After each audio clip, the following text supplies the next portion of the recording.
저번주 금요일쯤 상승하길래 이번에는 뭔가 좀 다른 모습을 보여주지 않을까라고 기대를 했었는데 비트코인 역시나 똑같은 삽질을 보여주면서 다시 한번 사람들을 실망케끔 만들고 있습니다. 자, 그럼에도 불구하고 포기할 수 없다. 이번 주에 다시 한번 또 기대를 해봐야 되겠죠. 자, 일단 미국 같은 경우 도널드 트럼프 대통령과 일론 머스크를 필두로 한 도지가 공무원들 숫자를 과감하게 계속해서 줄여나가고 있습니다. 이번 주에는 국세청의 직원들 15,000여 명을 정리해고할 것으로 알려져 있습니다. 바이든 같은 경우는 서민들을 죽여버리기 위해서 8만 명의 국세청 직원들, 그것도 총기류를 다룰 줄 아는 사람들을 위주로 8만 명을 고용을 했었는데요. 도널드 트럼프 대통령 같은 경우는 정반대 행보를 보여주고 있습니다.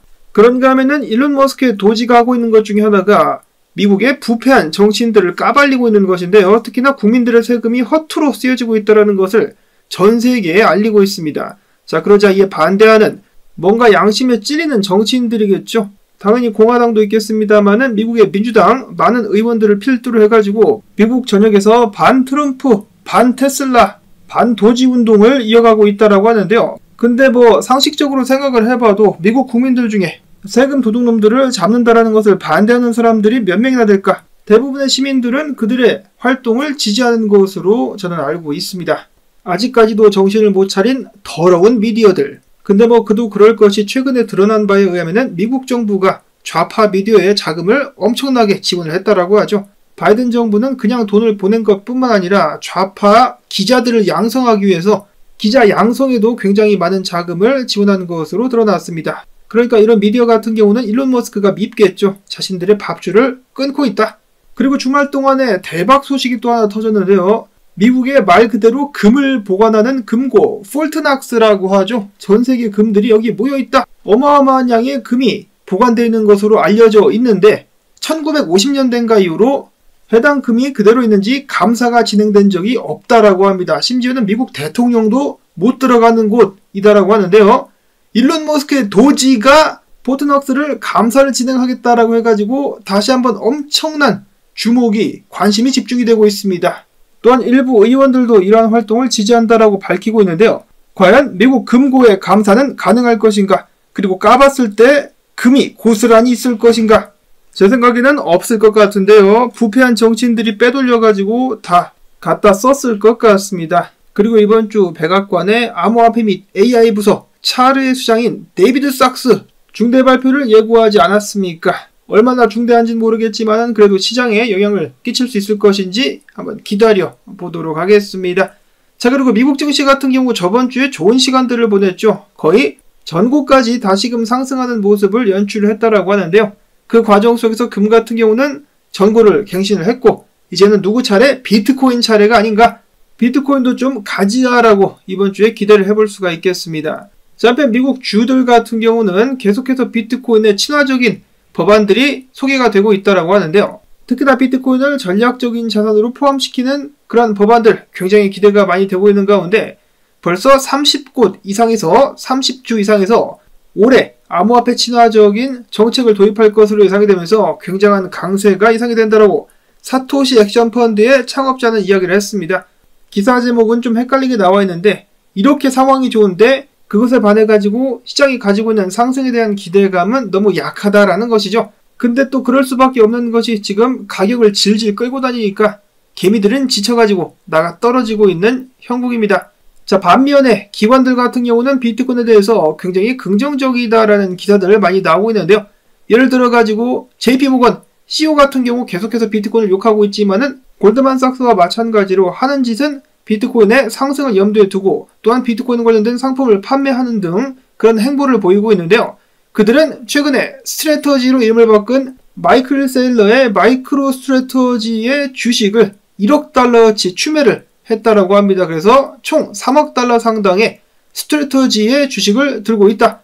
옆집 바둑이도 알다시피 스트래터지의 주가는 비트코인 가격과 큰 상관관계를 가지고 있습니다. 즉 JP모건은 비트코인이 앞으로 더 쏘게 될 것이다 라고 예상을 하고 있는 것으로 볼 수 있다라는 것이죠. 그리고 어제 이어서 또 재미난 통계가 나왔는데 자, 어제 같은 경우 전 세계적으로 비트코인을 1개 이상 보유한 사람들의 숫자가 100만 명이 채 되지 않는다. 지갑들의 숫자들을 봤을 때는 그러하다라는 통계를 전해드렸었는데요. 지금까지 전 세계적으로다가 전 세계 인구의 7% 미만만이 암호화폐에 투자를 하고 있는 것으로 나타났습니다. 아직도 초반이라는 것이죠. 근데 제가 맨 처음에 방송을 시작했을 때 해당 비율이 1%였었습니다. 그렇기 때문에 지금 그래도 많이 따라왔다. 그렇지만 갈 길은 더 멀다. 더욱더 큰 성장 가능성을 가지고 있는 암호화폐 시장. 다음으로는 비트코인 분석 보도록 하겠습니다. 지금 보시는 차트는 유동성 차트인데요. 쇼쟁이들이 지금 10만 달러 위에서 진을 치고 있다더라. 이거 올라가서 다 잡아먹어야 되지 않겠느냐. 그러려면 비트코인 가격 상승하게 될 것이다라는 기대감 나오고 있는 가운데 LG 분석가는 글쎄 바로 올라가지 않을 수 있다. 조만간에 굉장히 큰 움직임이 예상이 되는데 어디로 튈지는 모른다. 롱이든 숏이든 아주 개박살나는 사람들이 나오게 될 것이다라는 예상을 했는데요.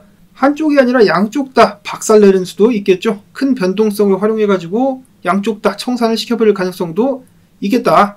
자, 과연 비트코인의 변동성 어디로 튀게 될 것인가? 꽤 오리선생 같은 경우는 지금 현재 상황 비트코인의 가격은 나쁘지는 않지만은 비트코인이 98,000달러 위에서 안착을 할 수 없다라면은 9만 달러까지로의 추가 조정도 예상을 해봐야 된다라고 밝혔습니다. 지금부터 다시 9만 달러까지 내려가게 되면은 사람들 또 말려 죽이겠죠. 굉장히 힘들 것 같은데 로만 분석가 역시 비트코인 일봉 차트로 봤을 때 스토캐스틱 RSI도 그렇고 9만 달러 상단까지 다시 한번 쳐박을 가능성이 있다라고 밝혔습니다.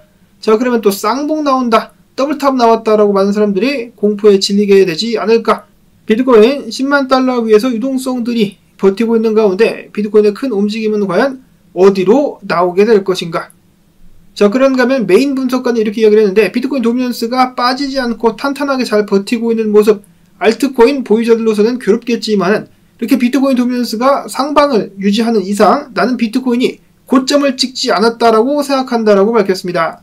즉 비트코인 지금 길을 모으고 있지만은 조만간에 전고를 깨러 올라가게 될 것이다. 금도 전고 찍고 미국 증시도 전고 찍고 비트코인도 전고 가지야. 자, 그런가 하면 이더리움 관련된 희망적인 기사들 여전히 나오고 있었는데요. 이번 달에만 고래들이 67만 개의 이더리움을 매집한 것으로 나타났습니다. 그 다음 희망회로 같은 경우는 2024년도 2월과 2025년도 2월의 비교인데 조만간에 이 맥디 상승 크로스가 나오게 되면서 이더리움이 솟구칠 수 있지 않겠느냐라는 희망회로. 여기다가 최근에 많은 차트 분석을 공유하고 있는 알리 마르티네즈 분석가 같은 경우는 이더리움 주봉 차트에서 TD 시퀀셜 매수 지표가 떴다. 과거에 이런 식으로다가 채널 하단에서 TD 시퀀셜 매수 차트가 매수 지표가 떴을 때 이런 식으로 상승을 했었던 이더리움의 이력이 있었다. 그렇기 때문에 이번에도 그렇게 될 수 있지 않겠느냐라는 기대감. 야, 정말 비트코인만큼이나 사람들을 질질 끌고 다니고 있는 이더리움. 이번에야말로 상승할 수 있을 것인가 라고 말씀드리는 것도 지겹네요. 지켜보도록 하시고요. 다음으로는 서택수 차트를 보시면은 최근 계속해서 수렴을 이어가고 있는데요. 상승으로 움직임이 나오게 된다면은 25%까지 상승을 기대해 볼 수가 있겠으며 다음으로 파일코인도 마찬가지다. 수렴을 이어가고 있는 가운데 상승으로 터져 나가게 된다면은 몇 퍼센트? 22% 상승을 기대해 볼 수가 있겠다. 자, 그러나 다른 코인들은 추세를 받고 반등을 해주는데 반등하지 못하고 있는 코인 아쉽게도 솔라나입니다. 솔라나 같은 경우 최근에 좋지 못한 모습을 보여주고 있는데 아무래도 이 펌프다펀을 기반으로 한 스캠 코인들이 넘쳐나는 상황 속에서 좋지 않은 여론, 최근에는 아르헨티나 대통령까지 여기에 연관이 되게 되면서 계속해서 비난을 받고 있기 때문에 약세가 이어지고 있는 것이 아닌가라는 생각을 해봅니다. 마지막으로 차트를 하나 더 올렸어요. 그래서 오늘 알리 마르티네즈 차트 분석 특집이라고도 볼 수가 있겠는데 XRP 같은 경우는 컵앤핸들을 만들어가고 있다. 기술적인 목표가는 3달러 35센트 정도가 될 것이다라고 이야기하면서 조만간에 리플, XRP가 상승할 수 있을 것이다라는 분석을 남겼습니다. 자, 그런가 하면 알트코인들 고전을 하고 있는 가운데 지난 1월에만 무려 60만 개의 코인들이 출시가 됐었다고 합니다. 이 중에 97%, 8%는 다 쓰레기 코인들이죠.